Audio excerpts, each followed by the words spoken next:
Here's a step-by-step guide on how to fill out the online form for a driving license in India. 1.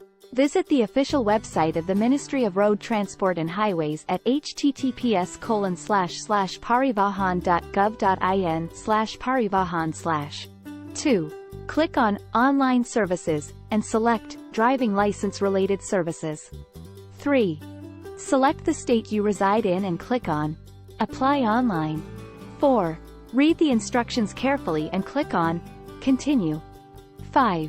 Select the type of driving license you want to apply for and click on Continue. 6. Fill in your personal details, such as your name, date of birth, and address, as required in the form. 7. Upload scanned copies of your passport-sized photograph and signature, as well as other required documents such as address proof and age proof. 8. Choose a convenient date and time for your learner's license test, which you will need to pass before you can get your permanent driving license. 9. Pay the fee for your application online using a credit or debit card or net banking. 10. Review your application and submit it.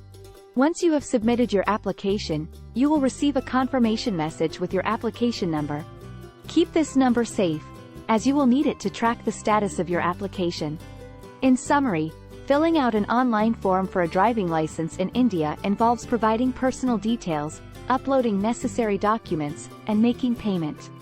It's a relatively straightforward process, and by following the above steps, you should be able to complete your application with ease.